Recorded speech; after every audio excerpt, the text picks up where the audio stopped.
الحمد لله نحمده ونستعينه ونستغفره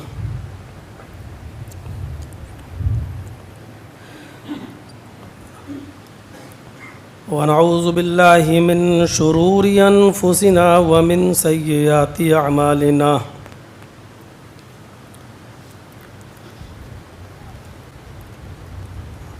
من يهده الله فلا مضل له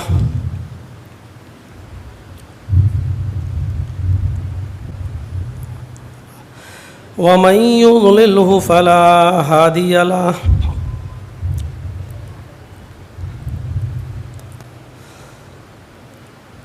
وأشهد أن لا إله إلا الله وحده لا شريك له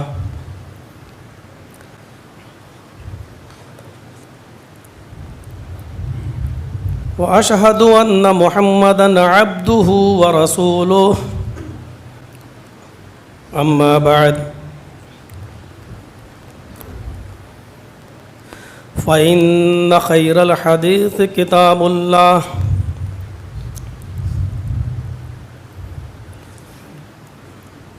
وخير الهدي هدي محمد صلى الله عليه وسلم وشر الأمور محدثاتها وكل محدثة بدعة وكل بدعة ضلالة وكل ضلالة في النار أعوذ بالله من الشيطان الرجيم بسم الله الرحمن الرحيم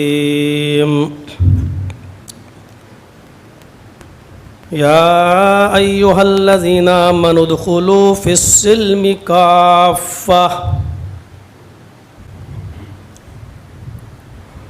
رب اشرح لي صدري ويسر لي أمري واحلل عقدة من لساني يفقهوا قولي. حاضرین جمعہ جامع مسجد ہولکنڈا ڈسٹرکٹ کرنول، اس کے اطراف و اکناف سے آئے ہوئے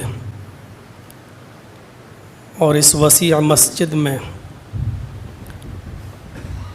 نہایت ادب و احترام کے ساتھ بیٹھے ہوئے معزز سامعین، جمعہ کا خطبہ مختصر ہوتا ہے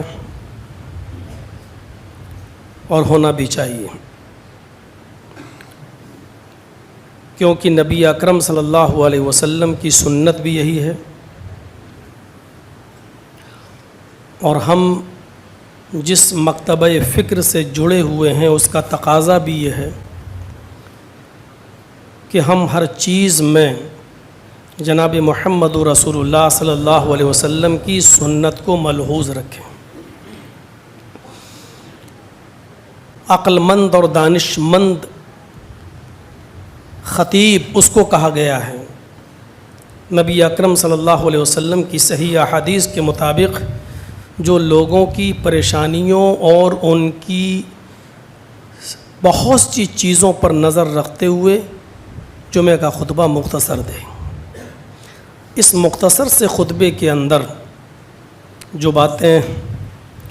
کہی جا سکتی ہیں وہ میں کہنے کی کوشش کروں گا۔ تفصیلی پروگرام کی پوری ایک لسٹ آپ کے سامنے ہے ہی، واٹس ایپ پر پڑی ہوئی ہے، لوگوں کے گروپ میں چل ہی رہی ہے۔ ہم اور آپ اس دنیا میں آئے ہیں، یوں کہیے کہ اللہ رب العالمین نے ایک خاص مقصد کے تحت اس دنیا میں ہمیں اور آپ کو بھیجا ہے۔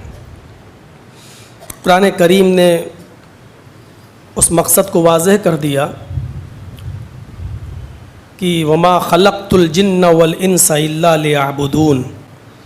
جن اور انس کی تخلیق کا مقصد صرف یہ ہے کہ وہ ہماری عبادت کریں۔ عبادت کے لیے فرشتوں کی کمی نہیں تھی، لیکن پھر بھی حضرت انسان کی تخلیق اور اس کی بعثت ایک معنی رکھتی ہے۔ دراصل ہم اور آپ اس دنیا میں جو آئے ہیں وہ اس کھوئے ہوئے مقام کو دوبارہ حاصل کرنے کے لیے بھیجے گئے ہیں جس مقام سے ہمارے باپ حضرت آدم علیہ الصلاۃ والسلام کو نکال دیا گیا تھا۔ اسی منبر پر بہت سے خطیبوں سے آپ نے سنا ہوگا کہ وہ حضرت آدم علیہ الصلاۃ والسلام کو اللہ رب العالمین نے اور حوا کو اسی جنت کے اندر داخل کر دیا تھا اور کہا تھا کہ کلو وشربو، کھاؤ اور پیو، لیکن آخر میں ایک باؤنڈیشن لگا دی تھی کہ فلا تقرب هذه الشجرہ، اے آدم و حوا پوری جنت تمہارے لیے کھلی ہوئی ہے، جو چاہو، جو کھانا چاہو، جو پینا چاہو سب تمہارے لیے الاؤڈ ہے، خوب کھاؤ اور پیو، لیکن ایک حکم ہے میری طرف سے، اور وہ حکم یہ ہے کہ تم دونوں اس درخت کے قریب مت جانا۔ وہ درخت کس چیز کا تھا اس تفصیل میں جانے کی ضرورت نہیں، ضروری نہیں اللہ اور اس کے رسول کے علم میں ہم برابر کے شریک ہوں۔ کسی چیز کی وضاحت جب اللہ کے نبی صلی اللہ علیہ وسلم نے نہیں کی ہے اور قرآن کریم سے اس کی کوئی کلیئریشن نہیں ملتی ہے تو ہمیں اور آپ کو اس کے پیچھے پڑنے کی کوئی ضرورت نہیں۔ بس اس درخت کے قریب مت جانا۔ وہ ایک درخت تھا، کس چیز کا درخت تھا واللہ عالم بالصواب، اس درخت کے قریب مت جانا۔ لیکن انسانی فطرت ہے، آپ کو جس کام سے روکا جائے گا آپ اسی کام کو زیادہ کریں گے، یہ فطرت ہے۔ معاشرے میں آپ تلاش کر کے دیکھیے، ڈھونڈیے، اگر کہیں یہ کہہ دیا جائے کہ فلاں آدمی کے جلسے میں مت جانا، تو فطرت ہے انسان کی جائے گا یہ دیکھنے کے لیے کہ دیکھیں آخر وہ ایسا کیا بولتا ہے، کیوں منع کیا جا رہا ہے۔ فلاں جگہ مت جانا، تو ایک تجسس لگا رہے گا اس کے اندر کہ آخر منع کیوں کیا جا رہا ہے۔ حضرت آدم اور حوا کو جس درخت کے قریب جانے سے منع کیا وہ پورا ایک واقعہ ہے، اس طرف نہیں جانا چاہتے، بہرحال کسی بھی طریقے سے وہ اس درخت تک پہنچ گئے اور اس شجر ممنوعہ کو کھا لیا جس سے روکا گیا تھا۔ فوراً جنتی لباس ان کے جسم سے اتر گیا، جنت کے درخت کے بڑے بڑے پتوں سے انہوں نے اپنے جسم کو چھپایا، اور اللہ تبارک و تعالیٰ کی طرف سے حکم ہوا کہ اب تم دونوں کو جنت سے نکالا گیا۔ جب اللہ تبارک و تعالیٰ نے آدم و حوا کو جنت سے نکالا اور اس دنیا میں بھیجا تو ان کو آگاہ کر دیا کہ میرا ایک حکم جنت میں لاگو تھا تمہارے اوپر، تم اس کو پورا نہیں کر پائے، شیطان کے بہکاوے میں آ گئے، اب دوبارہ ہم تمہیں دنیا میں بھیج رہے ہیں، یہاں سے تمہاری نسل کی شروعات بھی ہوگی، ہمارے پیغمبر بھی تمہارے پاس سمجھانے کے لیے آئیں گے، ایک چانس اور دیا جا رہا ہے اپنے آپ کو سنبھالنے کا، یہاں پر بھی ہمارا حکم لاگو ہوگا، ہماری شریعت پر عمل کرنا ہے، اور یہاں پر بھی ہم شیطان کو تمہارے پیچھے لگا دیں گے۔ ایک بار شیطان کی بات آپ دونوں مان کر میری نافرمانی کر چکے ہو، دنیا میں بھی ہم شیطان کو تمہارے پیچھے لگا رہے ہیں، یہاں اگر تم نے اس کا وروධ کر لیا، اس کی مخالفت کر دی اور ہماری شریعت پر اگر عمل کر کے دکھایا تو تمہیں اور تمہاری اولاد کو پھر سے وہ مقام دے دیا جائے گا جس مقام سے ہم تمہیں نکال رہے ہیں، یعنی جنت۔ اور اگر یہاں پر بھی تم نے ہماری نافرمانی کی یا تمہاری اولاد نے پھر سے شیطان کے بہکاوے میں آ کر غلط کام کرتے رہے، دنیاوی مشاغل میں پھر الجھ گئے اور شیطان کی اتباع کرتے رہے، تو تمہیں دنیا میں بھی ہمیشہ نہیں رہنا ہے، اور کھویا ہوا مقام جنت بھی تمہیں نہیں ملے گی، بلکہ ایک دوسرا مقام ہے جس کو ہم جہنم کے نام سے جانتے ہیں، اس پر ڈال دیا جائے گا۔ یوں کہہ لو کہ پراشچت، یوں کہہ لو کہ پشچاتاپ، یوں کہہ لو کہ جنت میں جو شجر ممنوعہ کھا کر شیطان کی ایک بار پیروی کی جا چکی ہے، اسی کا ورودھ کرنے کے لیے ہمارے باپ آدم علیہ السلام کو اور ان کے ذریعے ان کی پوری نسل آدم کو ایک آگاہ کر دیا گیا ہے کہ یہاں پر ہمیں شیطان کا ورودھ کرنا ہے،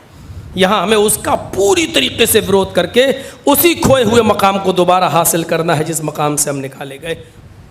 غور کیجئے، ادھر بحرین سے مال آیا، صحابہ فجر کی نماز سے پہلے ہی مسجد میں پہنچ گئے کہ آج تو مال ملے گا، ہمارا بھی حق ہے، ہمارا بھی حصہ ہے۔ اللہ کے رسول نے دیکھا، واہ، وقت سے پہلے مسجد بھر گئی۔ جیسے آج آپ نے سنا جرجی صاحب آ رہے ہیں تو 11 بجے سے لوگ بیٹھ گئے، اس کا مطلب جانتے ہو کیا ہوا؟ بہت خطرناک ہے اس کا مقصد۔ اس کا مقصد یہ ہے کہ آپ قرآن و حدیث سننے نہیں آتے ہیں، آپ شخصیت کو سننے آتے ہیں۔ ہم اپنے دلوں کو صاف کریں، ہم اپنے نیتوں کو صاف کریں۔ شخصیتوں کو سننا ضروری نہیں ہے، قرآن و حدیث کو سننا ضروری ہے۔ آپ ایسی بھیڑ ہر اس عالم کی تقریر میں خطاب میں لگائیے جو قرآن و حدیث کی بات کرتا ہو۔ شخصیت کو سننے سے بچیے، قرآن و حدیث کو سننے کا شوق پیدا کیجیے میرے بھائیوں، قرآن و حدیث کو۔ تو حضرت دیکھا اللہ کے رسول نے مسجد بھر گئی تو اللہ کے نبی صلی اللہ علیہ وسلم نے مسکراتے ہوئے کہا، شاید تمہیں پتہ چل گیا ہے کہ مال آیا ہے بحرین سے اور تمہیں ملے گا۔ کہاں؟ صحابہ بھی صاف دل تھے، کہاں اللہ کے رسول ہمیں پتہ چل گیا۔ آپ نے کہا خوش ہو جاؤ، تمہیں تمہارا حق ملے گا۔ پھر آپ نے فرمایا، آج تمہاری یہ بھیڑ دیکھ کر مجھے ڈر لگتا ہے، مجھے اس بات کا ڈر نہیں ہے کہ تم شرک اور بدعتوں میں مبتلا ہو جاؤ گے، مجھے یہ ڈر ہے کہ میرے انتقال کے بعد میری امت مال و دولت کی محبت میں اتنی مبتلا نہ ہو جائے کہ وہ اپنے دین کا سودا کرنے لگے، اپنے دین کو بیچنے لگے، اپنے دین کے ساتھ کھلواڑ کرنے لگے۔ جو خطرہ اللہ کے رسول نے 1400 سال پہلے محسوس کیا تھا وہ آج دیکھا جا سکتا ہے۔ سب کا حصہ دیا، اللہ کے نبی کو بھی اپنا حصہ ملا۔ مال سے بھرے ہوئے تو تھیلے لے کر جب آپ اپنے حجرے کی طرف جا رہے تھے تو 9 سال کا ایک بچہ اور 7 سال کا ایک بچہ، ایک کے باپ نہیں تھے، ایک کی ماں نہیں تھی، ایک نے داہنا ہاتھ پکڑ لیا، دوسرے نے بایاں ہاتھ پکڑ لیا۔ ایک نے کہا اے اللہ کے نبی میری ماں نہیں ہے، ایک نے کہا میرا باپ نہیں ہے، ایک نے کہا اللہ کے نبی میری ماں نہیں ہے، میرے باپ نے دوسری شادی کر لی، دوسری ماں جو آئی ہے وہ مجھے بیٹا ہی نہیں مانتی ہے، میں سڑکوں پر بھیک مانگتا ہوں۔ دوسرے نے کہا اللہ کے نبی صلی اللہ علیہ وسلم میرا باپ نہیں ہے، میری ماں نے دوسری شادی جب کی تو وہ آدمی مجھے اپنا بیٹا نہیں مانتا ہے، اس لیے میں بھی سڑکوں پر بھیک مانگتا پھرتا ہوں۔ ایک طرف دیکھا 9 سال کی عمر، ایک طرف دیکھا 7 سال کی عمر۔ سیرت النبی میں علامہ ابن ہشام نقل کرتے ہیں، اللہ کے رسول صلی اللہ علیہ وسلم نے جب دیکھا کہ ان کے ماں اور باپ نے، ایک کا ماں نہیں، ایک کی ماں نہیں، ایک کا باپ نہیں، ایک کو یہ تھیلا دے دیا اور دوسرے کو دوسرا تھیلا دے دیا۔ یہ دونوں بچے جانے لگے اور جب دیکھتے رہے اللہ کے رسول، جب یہ دونوں آپ کی آنکھوں سے وہ جل ہو گئے تب آپ حجرے میں گئے، دروازہ کھولا، عائشہ صدیقہ کی نظر خالی ہاتھوں پر پڑی۔ اللہ کے نبی آپ تو کہہ کر گئے تھے کہ گھر کا چولہا سنبھال لیجئے، میں نے چولہا سنبھال لیا، سوچا 15 دن کے بعد آج میرے گھر میں بھی چولہا جلے گا، لیکن یہاں یہ حالت ہے، آپ خالی ہاتھ گئے ہو خالی ہاتھ آئے۔ پوری بات بتائی۔ حضرت عائشہ کہتی ہیں میں آپ کو کبھی صدقہ و خیرات کرنے سے میں نے روکا نہیں، لیکن 15 دن کے بعد امیدیں تھیں آج میرے گھر میں بھی چولہا جلے گا تو تھوڑا سا اس تھیلے میں سے نکال لیتے اور تھوڑا سا اس تھیلے میں سے، اتنا کہ آج چولہا جل جاتا، آج مجھے بھی گوشت مل جاتا، آج میں بھی جو کی روٹی کھا لیتی، آج مجھے بھی نصیب ہو جاتا۔ اللہ کے نبی فرماتے ہیں عائشہ مجھے اتنا بھی گوارا نہیں ہوا کہ ان بچوں کو دیے ہوئے جھولے میں سے میں کچھ نکالوں۔ عائشہ یتیمی تم نے نہیں میں نے دیکھی ہے، عائشہ تمہارے باپ ابو بکر تو آج بھی زندہ ہیں، تمہاری ماں تو آج بھی زندہ ہیں، یتیمی کا درد کیا ہوتا ہے یہ مجھ سے پوچھو۔ عائشہ جب میں پیدا ہوا تو میرے باپ اس دنیا میں موجود نہیں تھے، جب میری ماں 6 سال کی عمر میں مجھے میرے باپ کی قبر دکھلا رہی تھی، اسی مقام ابا پر میری ماں نے بھی اپنے شوہر کی قبر کو دیکھتے دیکھتے دم توڑ دیا تھا۔ 6 سال کی عمر میں میری ماں بھی مجھے چھوڑ کے چلی گئی، اور جب میری عمر 8 سال کی ہوئی تو میرے دادا بھی مجھے چھوڑ کر چلے گئے، اور ابو طالب نے مجھے پالا۔ عائشہ یتیمی کا جو دکھ و درد ہوتا ہے وہ میں جانتا ہوں، وہ تم نہیں جانتی ہو۔ پھر ظہر کی نماز کے لیے جب اللہ کے رسول مسجد میں گئے تو آپ نے تاریخی جملے کہے، بخاری شریف کی حدیث کے اندر یہ جملے دیکھے جا سکتے ہیں۔ آپ نے ظہر کی نماز پڑھانے کے بعد صحابہ سے فرمایا آج ایسا ایسا منظر ہوا، میں یتیموں کے مقام و مرتبے کو بڑھاتا ہوں۔ آئے لوگوں سنو، انا وکافل الیتیمی فی الجنتی کا انا وکافل الیتیمی فی الجنتی کہاتین، میں اور یتیم کو پالنے والا، میں اور یتیم کی پرورش کرنے والا دونوں جنت میں ایسے رہیں گے جیسے یہ دونوں انگلی آپس میں ملی ہوئی ہیں۔ یہاں یتیموں کا مقام و مرتبہ بڑھا دیا۔ یہاں دیکھیے وہ چھوٹے چھوٹے بچے جو انتقال کر جاتے ہیں 1 سال کی عمر میں، 2 سال کی عمر میں، 3 مہینے کی عمر میں، اللہ کے رسول نے ان کے لیے بھی کیا فرمایا؟ لہو دعامیس الجنہ، جن کے چھوٹے چھوٹے بچے دنیا میں اٹھا لیے گئے، چھین لیے گئے، اور جنہوں نے اپنے بچوں کے انتقال پر صبر کیا، ان کی روحیں چھوٹے چھوٹے بچوں کی جنت میں گھومتی رہتی ہیں، بلا روک و ٹوک جنت میں ٹہلتی رہتی ہیں۔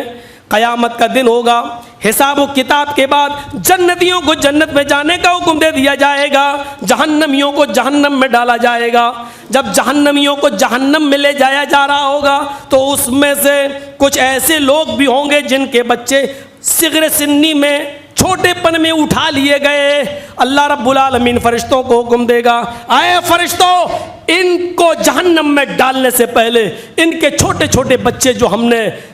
اٹھائے تھے، دنیا میں لے لیے تھے، ان سے چھین لیے تھے، ان کو لاؤ اور ان کو ان کے ماں باپ سے ایک موقع ملنے کا موقع دے دو تاکہ وہ ملاقات کر لیں، اور ان بچوں کو پھر جنت میں داخل کر دینا اور ماں باپ کو جہنم میں پھینک دو۔ فرشتے ان چھوٹے چھوٹے بچوں کو لے کر آئیں گے، اللہ ان کو زبان دے گا، اللہ ان کو ہاتھ دے گا، پیر دے گا، وہ بولیں گے، اپنے ماں باپ سے ملاقات کریں گے، پھر حکم ہوگا چلو ٹائم ختم ہو گیا، تم جنت میں جاؤ اور یہ تمہارے ماں باپ جہنم میں۔ جیسے ہی وہ چھوٹے چھوٹے بچے یہ سنیں گے کہ میرے ماں باپ کو جہنم میں جانے کا حکم دے دیا، فَيَأْخُذُ بِنَاحِيَةِ ثَوْبِهِ، یہ بخاری شریف کے حدیث کے الفاظ ہیں، وہ چھوٹے چھوٹے بچے اپنے ماں باپ کے دامن کو پکڑ لیں گے،